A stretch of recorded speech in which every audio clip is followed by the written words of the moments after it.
Welcome to the Dawn Jarvis Show with Dawn Jarvis, the diverse nurse. And in this podcast, we will be talking about healthcare, self-care, diversity, careers, and well-being from a Black woman's perspective. We're really happy that you're here. So if you're ready, let's get on with the show. Hello, everybody, and welcome to the Dawn Jarvis Show, the show where we talk to entrepreneurs and business owners and leaders about how they manage their own health and well-being, what keeps them focused and positive, and how they cope with the tough times. Today, I'm joined by Casandra Austin-McDonald, and I'm so pleased that I know her from a mastermind we were in together, and I'm so pleased to welcome her to the show. Casandra, welcome. Thank you, Dawn, for having me. You're so welcome. It's so good to see you. And you look very bright and breezy. I understand you're in Miami, which is a bit different to rainy London. So Yeah. How is it there? It's beautiful. It's sunshine and palm trees. Well, I'm very, very jealous. It's a bit cooler in London.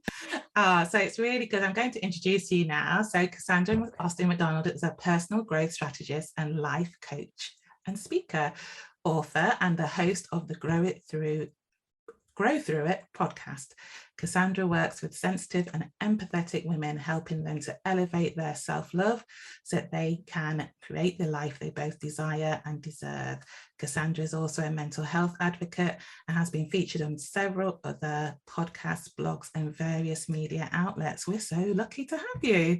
It's really great to see you. So Casandra, tell us a bit about yourself and how you ended up here today.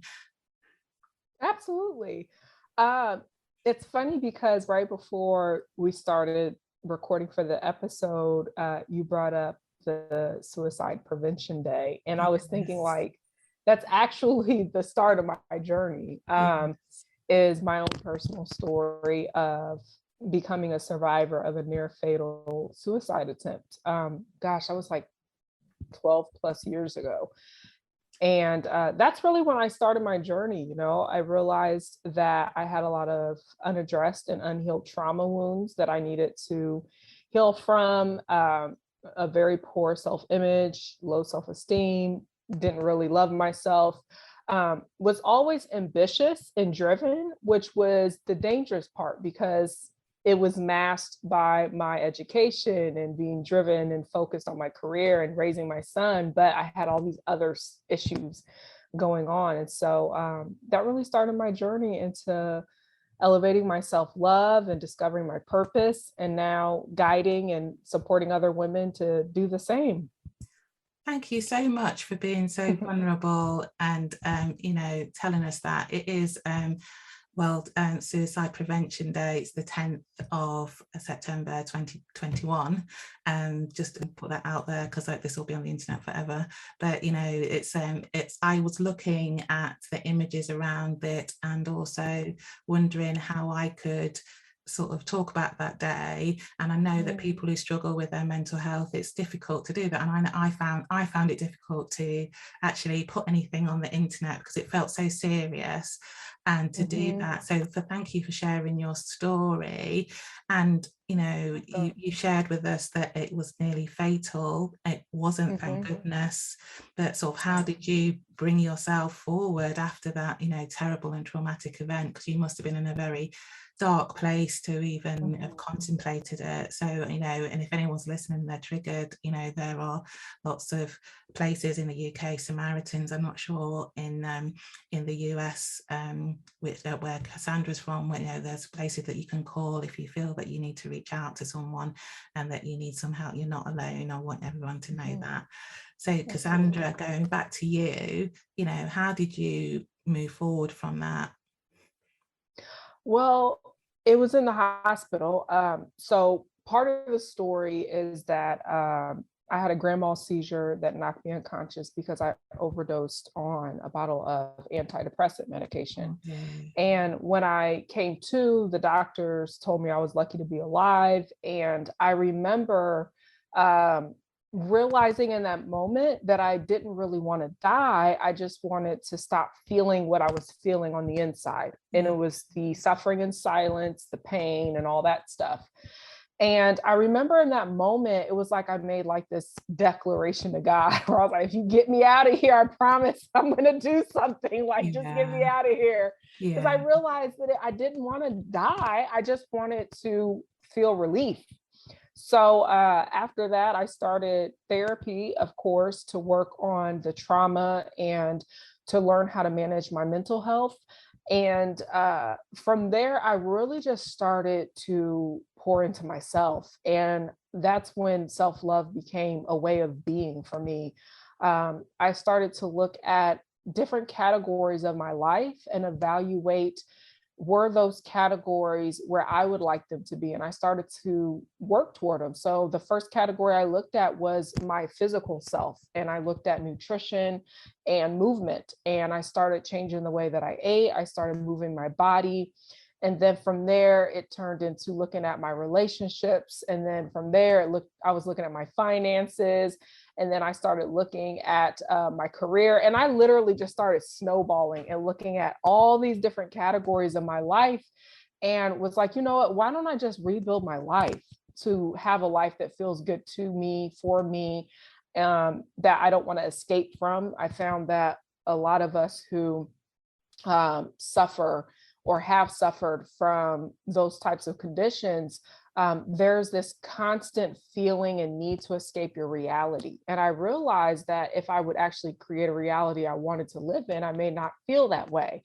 And so I just started working on it. And I'm happy to say I actually love my life now. Yeah, that's amazing. That's amazing. And you look amazing. And so I love that. I love the fact that you sort of like took a holistic approach to your life. I love that you acknowledge that, you know, you were helped by a therapist and, you know, to deal with the trauma. So I think that's really important, isn't it? Because, you know, the incident happened and it happened for a reason. And I really, you know, I salute you for saying that, you know, acknowledging that you didn't want to die, but you wanted to escape. And I think a lot of people feel like that. They just want to escape from their reality. I think that's the main thing I'm going to take from our conversation. And we're not even that very long into it. And then to sort of like look at your, you know, you talked about, you know, physical movement, you know, what you eat, you know, that your relationships, who you're surrounded by, all which have an impact on, you know, how you live your life. And sort of I really like that sort of approach to it. And you do this through your work now. So how does that work? Because you do that through coaching or training? Yeah, through coaching. I also facilitate workshops and do different speaking engagements. But it's funny because I was actually working with juvenile and adult offenders at the time of this attempt. And so I was already working in a professional setting of helping people. And I had a moment around the time of the attempt. I don't recall if it was before or after, but one of my clients, it was a kid, and I was facilitating a group session at the time. And he raised his hand. He was like, Miss Casandra, how did you forgive someone who hurt you? And I remember I was like, I don't think I know how to answer that question. Not from personal experience. I could read to him what we were going through in our workbook, but I couldn't answer the question. And I remember back then I was thinking, I'm here professionally trained. I have the education. I'm helping people. And I don't even know what this work looks like for me. So for me, it really became about becoming a student first, even though in that moment I was in a role professionally of helping people. I did a lot of case management work in the criminal justice system. And then from there, I took what I gained personally and I started to work with people for the coaching.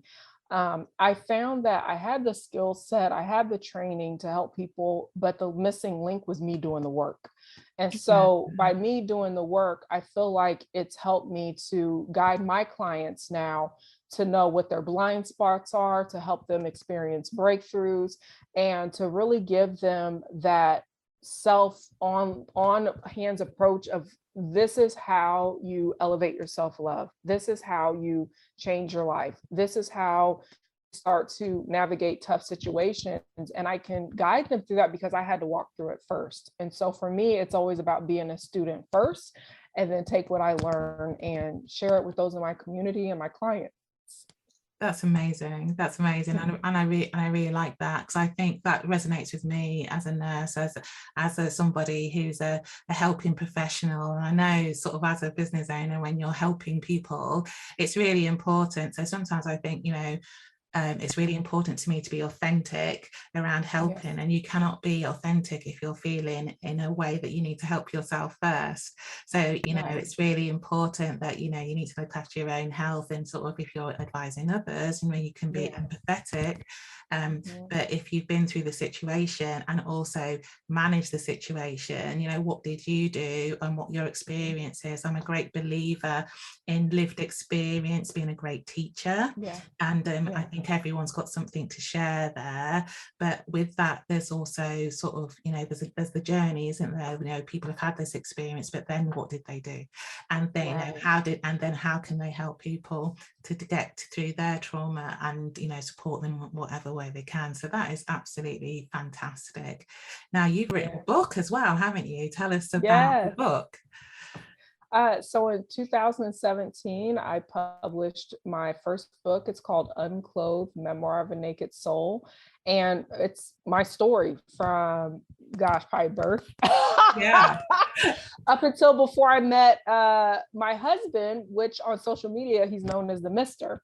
And so the book ends before I meet him. And so for those who had read my book and then they were connected to me on social media, they saw the whole journey of oh, she met someone and she's getting married. That's amazing. And I've seen the pictures, and it all looks fabulous. You look very much in love. Yes, it's lovely. It's lovely. How long have you been married now? We've been together it's been over 7 years, and we've been married for over 3 years now. That's amazing. That's amazing. Yeah. That's going good. And you have a podcast too. What do you talk about in your podcast? So the Grow Thru It podcast, I love to talk about all things personal growth related. I have talked about relationships. I've talked about mental health challenges. I've talked about all different facets of the work that I do as it pertains to your inner self, the relationship you have with yourself. So I just love to hit on any category that resonates with me and my work. And I either interview people or I talk about my own experiences, and I share it there on the podcast. That's brilliant.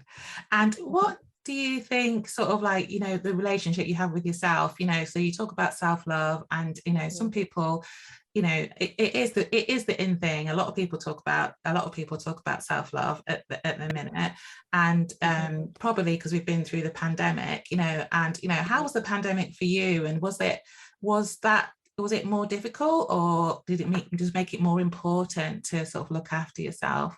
Yeah.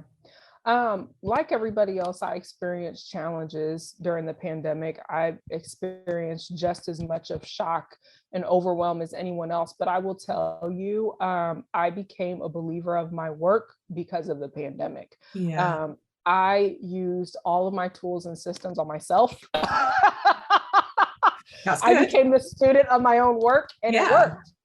And if anything, for me personally, it did a few things. It validated my work that I do for my clients, but it also showed me that I do have that relationship with myself, even during the hard times, even during the tough times. I practice what's called radical self-compassion and self-care. And I don't mean self-care in the sense of bubble baths and pedicures and massages. I mean in the sense of not being hard on myself and giving myself grace and kindness, and allowing myself time to rest, and not feeling guilty about it, And so I had to basically pour all of that good stuff into myself during that challenging time. And it really helped me to come out to the other side. This year has been absolutely incredible. I mean, obviously I'm still experiencing challenges, but this year, considering what happened last year, is an absolute miracle. And I believe it's because I got deeply connected to myself, and I just loved on myself and gave myself that same love I so freely give to everyone else. I poured it into myself, and it helped me to navigate the pandemic in a healthy way. That's good, and it's really good that to see that you're prospering and thriving this year. I think it was a challenge for all of us, and I think even as we're coming out, coming out and sort of into the new normal. I'm not actually sure what that means actually, because it's very different for everybody. It depends what time of the year it is. We're going into winter in the UK, and people are back at school and at college and university, so things could change in a heartbeat. So I think people have a lot of fear about what the future holds, but I think you are right in that if you've got sort of this bedrock, this foundation of self-love, and foundation of what your values are and what what you believe and what your desires are, then that will help you even in the tough times. What would you like our listeners to sort of learn in the interview? There's this saying that it's funny because I started saying it a long time ago, but I didn't know that this quote actually came from someone. But I often say that wherever you go, there you are. And what I mean by that is that it doesn't matter if you're in a new relationship, if you're in a new location, if you're in a new job, yourself is there. And a lot of times when I connect with people, they are wanting to escape something. They're wanting to escape a relationship or their location or their job. And what I have discovered is that typically when we reconnect with ourselves and we get connected to our own wants, needs, and desires, and we start to fulfill that for ourselves and give ourselves those things, that feeling of needing to escape or to be somewhere else starts to dissipate, and you really start to learn how to live a more authentic life. And so really just getting your people to listen and know that you are the best relationship you're going to have is with yourself. And you've got to know how to maintain that and manage that, because like I said, wherever you go, there you are. And so we all saw last year with a worldwide pandemic, most of us had to sit with ourselves, face ourselves. That was the time to really realize that you can't escape anything. There was nowhere to go. And you really just have to learn how to love on you and give yourself that same love you so freely give to everyone else. I love that. That is amazing. Absolutely amazing. So how do people get in touch with you, Casandra? How do people, if they want to work with you, if they want to hear more about you, how do they get in touch with you? Yeah, so I'm all over social media, Facebook, LinkedIn, Instagram.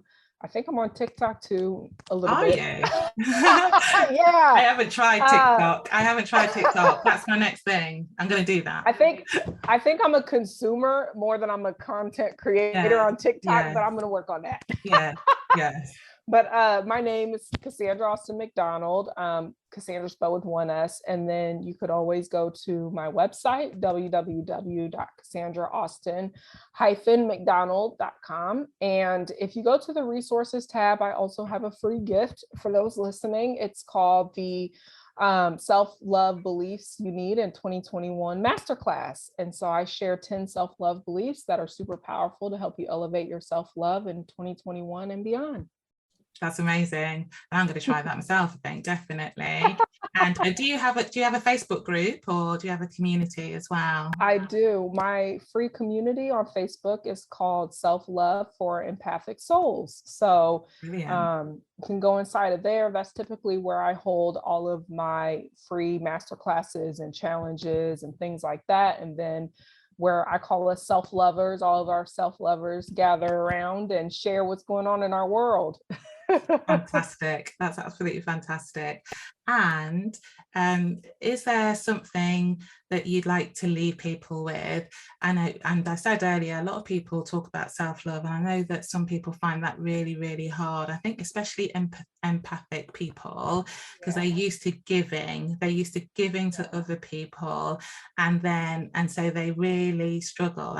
Sometimes I struggle when people say, oh, you need to look after yourself, you need to treat yourself, you need to do things for yourself, and not sort of like put all your love and channel your attention through others. And then, and sometimes, I know I think, so what do I want to do? What do I, how do I go about that? So have you got any sort of guidance or any thoughts for people who might be struggling a little bit with that sort of self-love and belief? Yeah. The main thing is you have to know that if your cup is halfway full, like for instance, my water bottle, there's only this much left in there, Yeah. So once it's gone, there's nothing left. And so you have to know what that looks like for you. You have to know, when is that capacity inside of you starting to get depleted. For me, self-love is about keeping my own cup full and overflowing. And the overflow is what I give to everyone else. And what's in my cup is for me. If I start giving from what's in my cup, that's when burnout happens. That's when fatigue happens. That's when frustration happens, and overwhelm, and us wanting to expect people to give to something to us that we should be giving to ourselves. And so really just learning how to manage, what does that feel like for you to have your own cup full and overflowing, and knowing how to maintain that for your life. That's amazing. I really like that. And I like the water bottle analogy. So, that when it's gone, and you need to know what that looks like for you. That is amazing. Thank you so much, Casandra. It's been an absolute pleasure to have you on. And so I loved all your tips. If you want to get hold of Casandra, she's all over social media. She's also TikToking apparently as well. So that's a lesson for us. I know that you're going to have a fabulous weekend, because I know you're seeing some friends of ours in Miami this weekend, to have a fabulous time there, and say hello to everybody for me, and have a fantastic. Thank you very much, and goodbye. Thank you.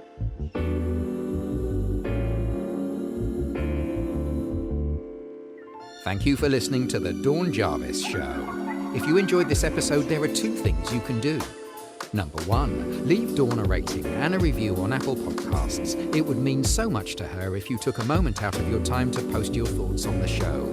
It will help Dawn reach so many more people and help them with their well-being. Number 2, subscribe to Dawn's email list, the Diverse Nurse Digest, using the link in the show notes. Until the next time, thank you and goodbye.